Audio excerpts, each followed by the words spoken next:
Ready? कुछ word लिखेंगे पहले, फिर आउटलाइन बताता हूँ मैं, उसके बाद में आपको। Start it.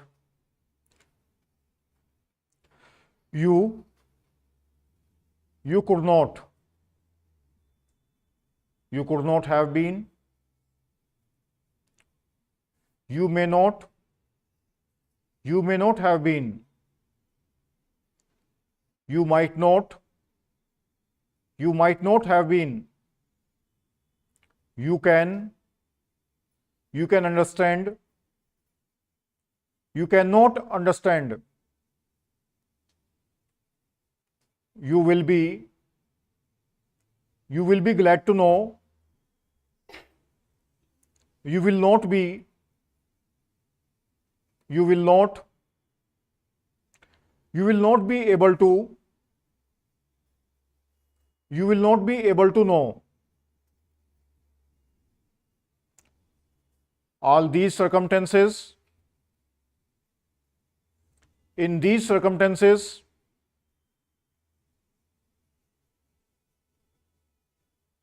In the circumstances. Under the circumstances. He should not. He should not have been. You should not. You should not have been. To draw the attention of the government. To draw the attention of the minister.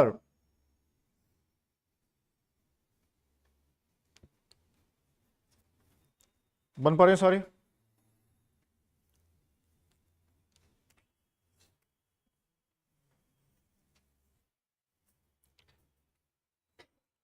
आपने लिखना था you could not. देखो can not की तरह hook नहीं लगाते इसके अंदर। अगर आप हुक लगाते तो वो जाता है can not. You could, n को हाफ करते हैं इसके केस में। किसको हाफ करते हैं? एन को। You could not have been. Could भी हाफ होता है, नॉट भी आता है, हैव में एन का हुक लगा दो। You could not have been. You may not, ये आप ऑलरेडी यूज करते हो काफी ज्यादा। You may not. You may not have been. अब माइट आ गया था तो बस आपने यहां पे मे नोट में आई पुट कर देना है। ये क्या हो जाएगा? You might not. अब आता है you might not have been. You might not have been, यहां आई पुट करना पड़ेगा आपको ताकि मे नोट और माई नोट में डिफरेंस कर सको अपना। नेक्स्ट वर्ड आता है इसमें यू कैन अंडरस्टैंड। कैन पूरा बनेगा, कुड की तरह हाफ नहीं करेंगे। You can understand. एन को हाफ करेंगे डी के लिए, एस का सर्कल, फिर एन उसको डी को हाफ करेंगे, एन का हुक लगा के। यू विल बी, तो you will be. You will be glad to know. गेल हाफ रहेगा इसमें। You will be glad to know. You will not be able to, तो यू विल नॉट बी बहुत फ्रिक्वेंटली यूज होता है। You will not, you will not be. अब able to लगाना, इसी में एबल टू लग जाएगा। You will not be able to. आगे नो लगाना तो एन लगा दो नीचे। You will not be able to know. All these circumstances, तो ऑल ऊपर बनता है और दीज बनता है लाइन को काटते हुए।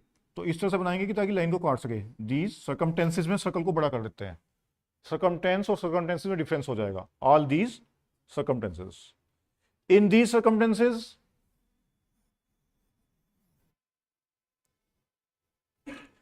इन द सर्कमटेंसेस, दो ऑप्शंस हैं। या तो आप यहीं से बना लो, ये भी पढ़ा जाएगा इन द सर्कमटेंसेस, या फिर आप इसमें दा का टिक लगा के बना सकते हो।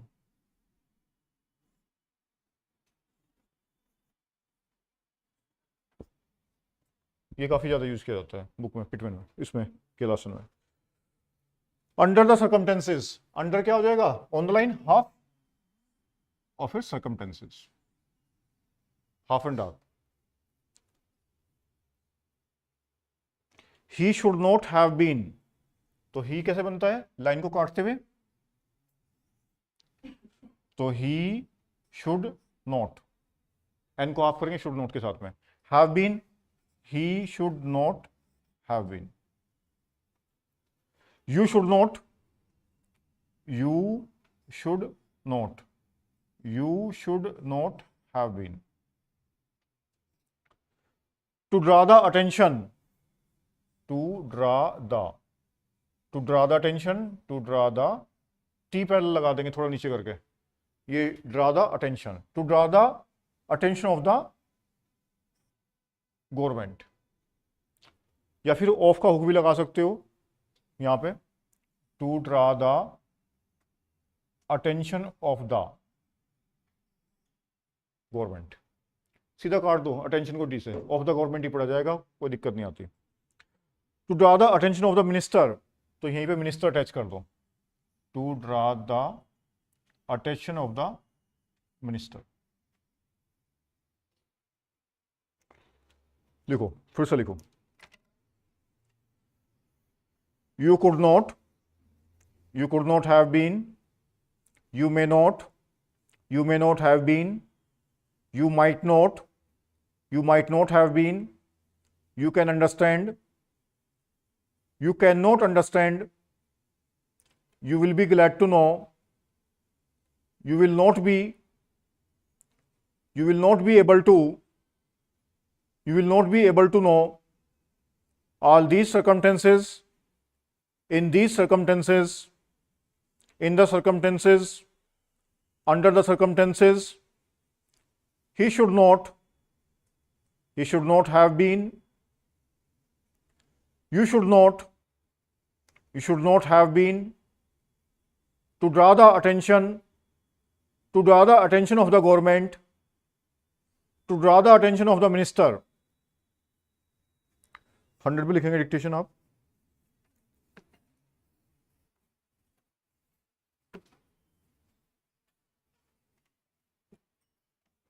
जो सेट आपके पास अवेलेबल होगा सेम यूआरएल पे 34 के नाम से होगा, 100 पे और 80 की स्पीड पे. अगर किसी का एक्टिवेट नहीं है, आप डेमो में टाइप नहीं करेंगे. डेमो में तो हालांकि सेट है भी नहीं, अब आप उसी में टाइप करेंगे, लॉगिन करने के बाद टाइप करेंगे. अगर कोई अच्छा लिखेगा तो केस उसमें अपलोड हो गई है लगभग 300 के आसपास तक का. मैं भी कोशिश कर रहा हूँ 278 के आसपास है, 276 के आसपास तक का. 528 अपलोड हो जाए इस हफ्ते ही. लिखो, पहले हाई पे लिखेंगे 100 पे, फिर कम पे लिखेंगे.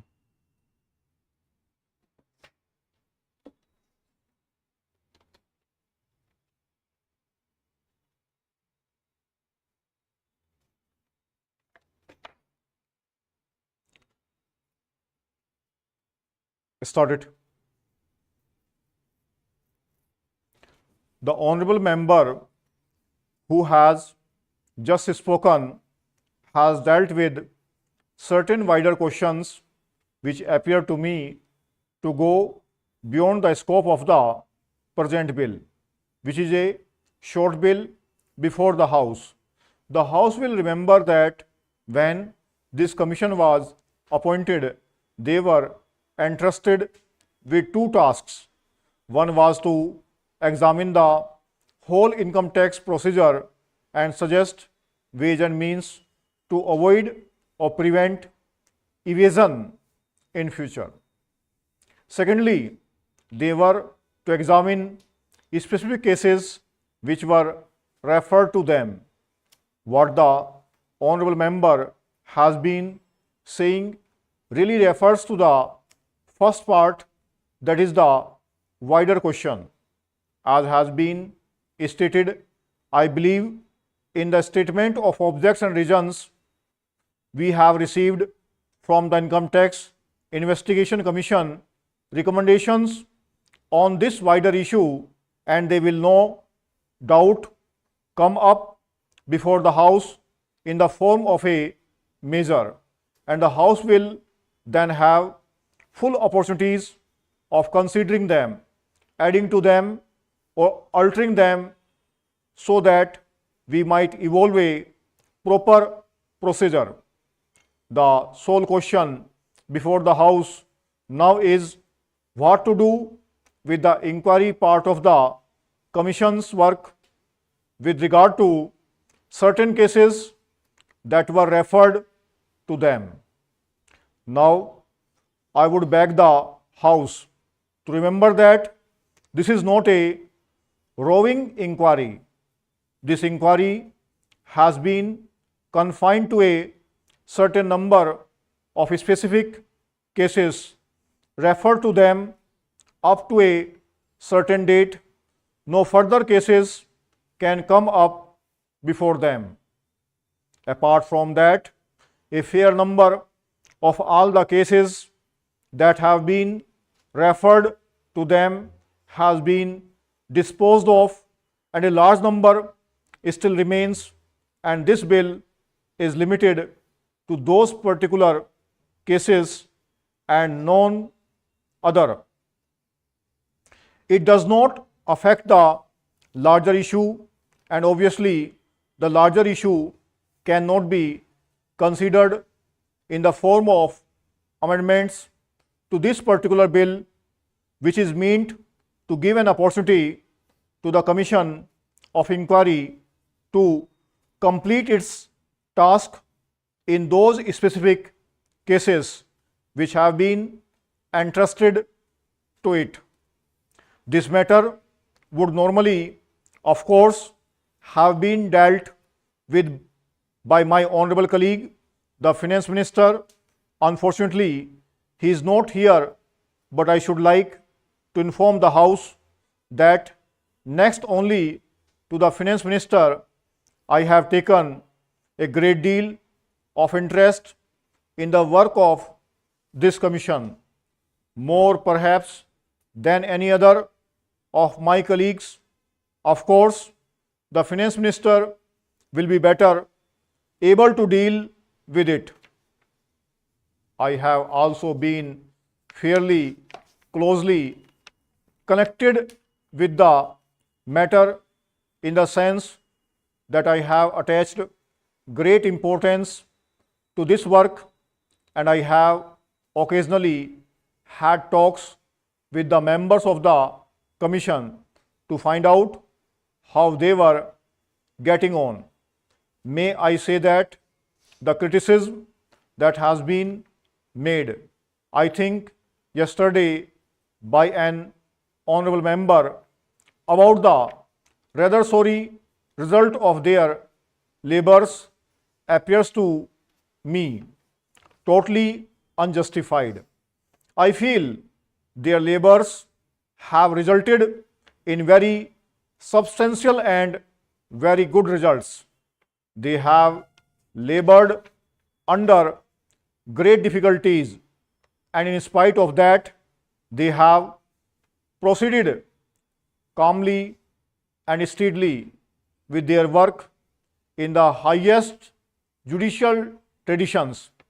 And the House will remember that the chairman of this commission is one of our most eminent and respected judges of India. We attached great importance to the fact that a commission of this kind must have men of the highest ability and integrity, and we were fortunate in finding such a man in Mr.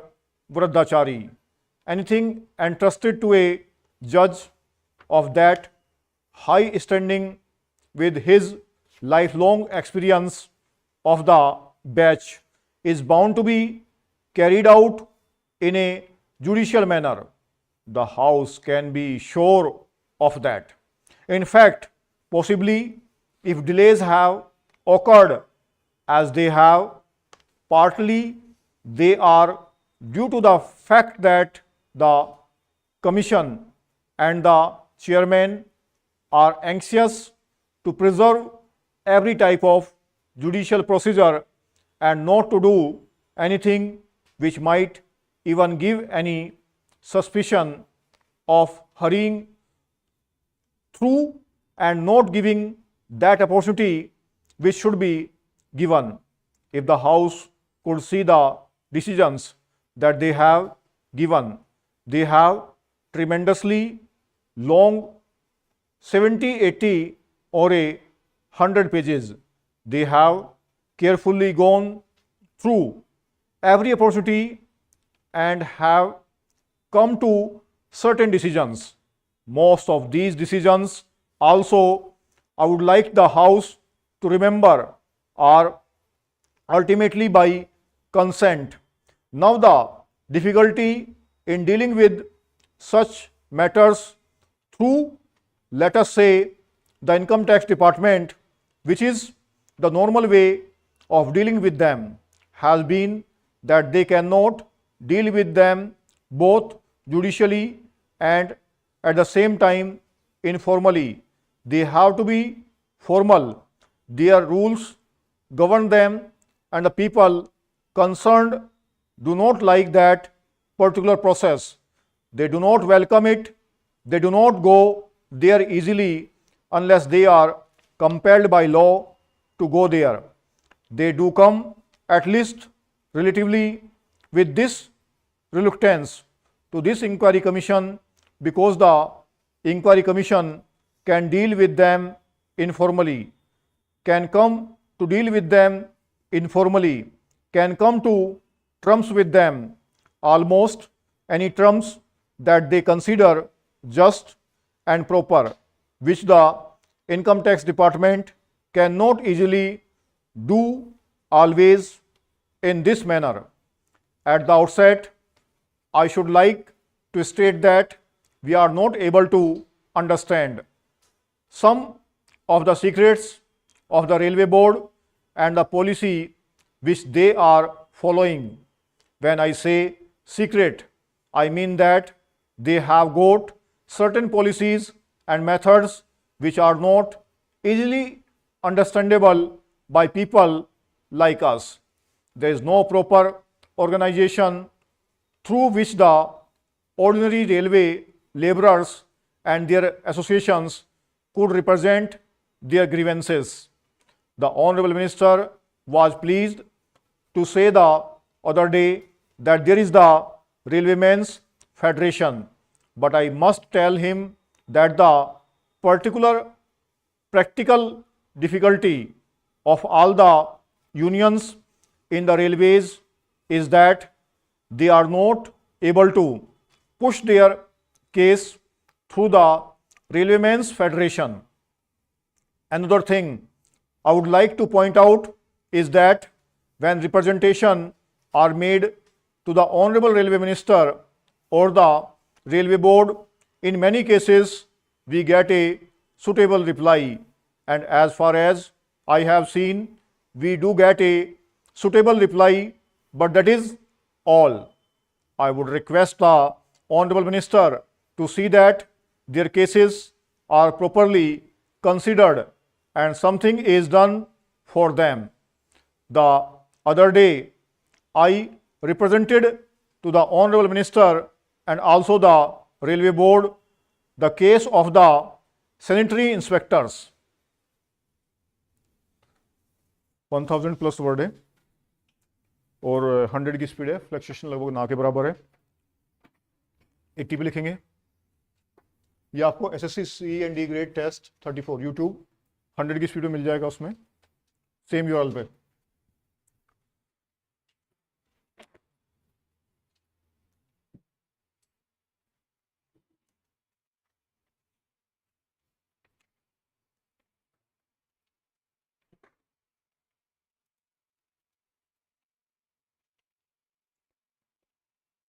Full stop आपको साथ साथ लगाना होता है, coma आप जब आप type करते हो अपनी समझ के हिसाब से लगाते हो।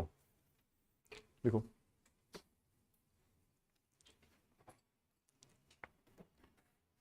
Start it. Mr. Deputy Chairman, sir, our railway system is the largest in Asia and the fourth biggest perhaps in the whole world, employing about 20 lakhs of people. It was rather refreshing to note that for the first time in about 7 years period, a balanced budget has been presented. Sir, This is very encouraging, especially when this has been done without increasing the passenger fares. However, it is a matter of some concern that about 70% of the revenues of the railways is spent on establishment expenditure alone, and this aspect has to be looked into very carefully.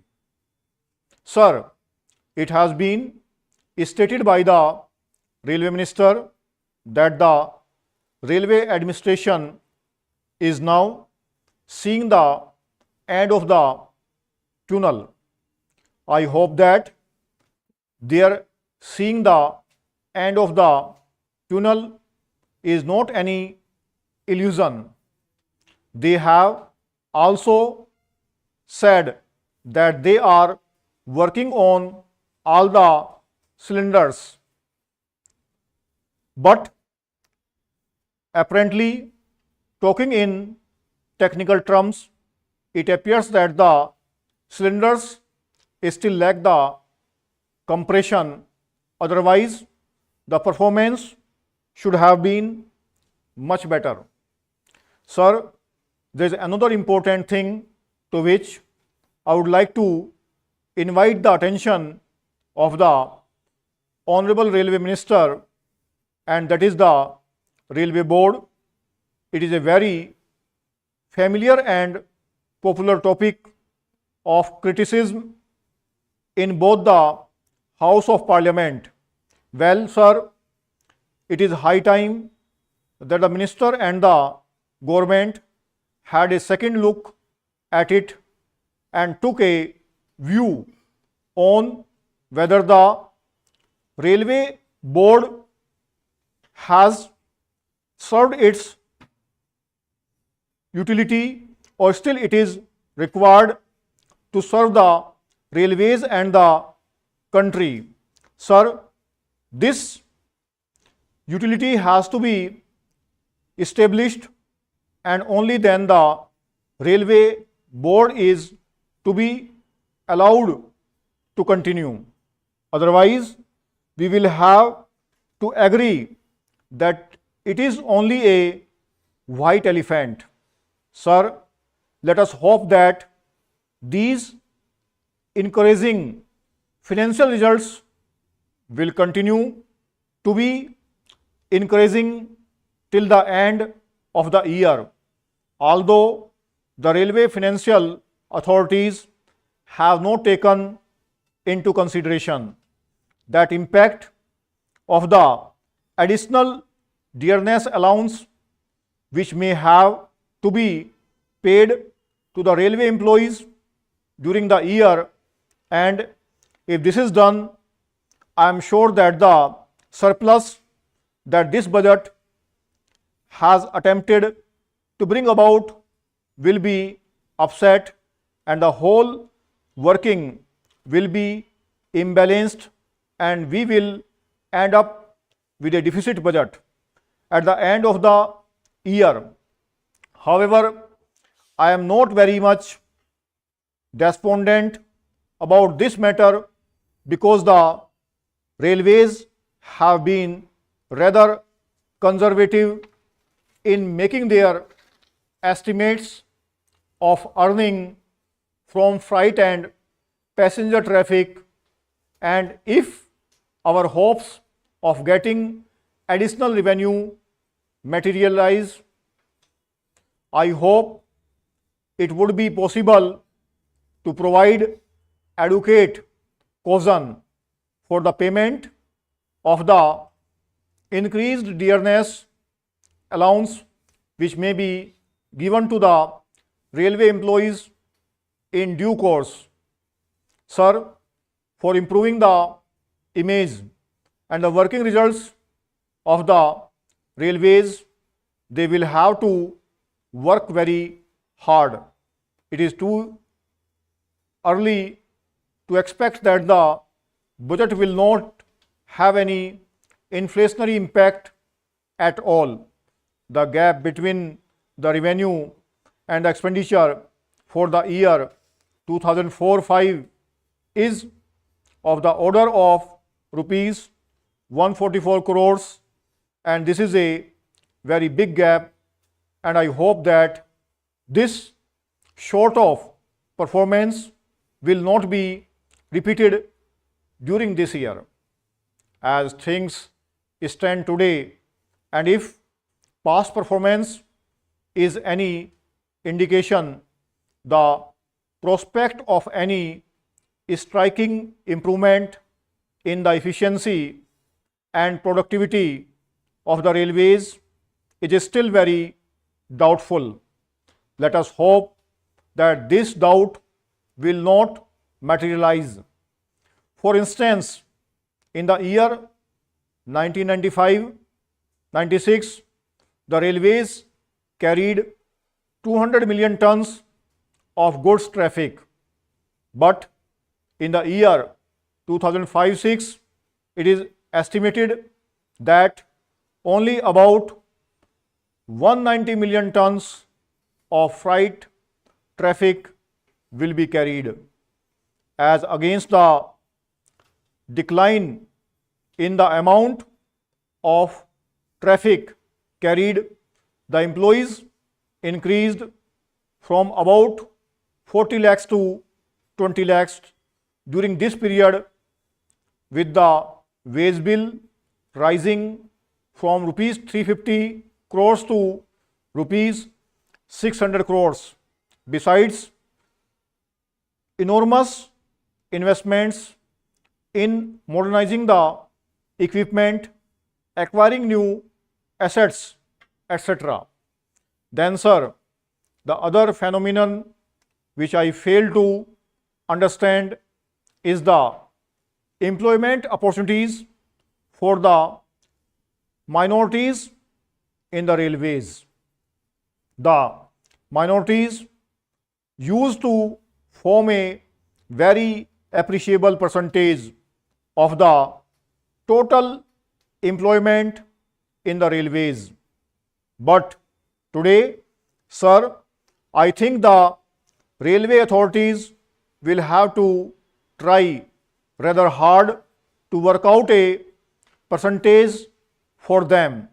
No doubt, sir, the Honorable Minister of State for Railways carries a lot of weight in the railway administration, but this weight is not at all balanced by a decrease in the employment opportunities for the minority communities. Sir, another important factor which I would like to mention is that efficient maintenance is the backbone of any transport system. It appears, however, that railway workshops have completely stopped doing any scheduled maintenance work for the last 2 years, and this has resulted in deplorable condition of coaches and wagons. In many cases, even the undercarriage maintenance is substandard. 840 के आसपास word है और 80 की speed है, fluctuation 85 तक का है. Type करेंगे सेट नंबर 34, स्पीड 80 के नाम से होगा. अगर कोई भी अच्छा लिखा तो डिक्टेशन रूम पे बैठेंगे, मैं आपकी जो लिख के लाया है उसको लगाऊंगा और फिर उसको टाइप करेंगे आप.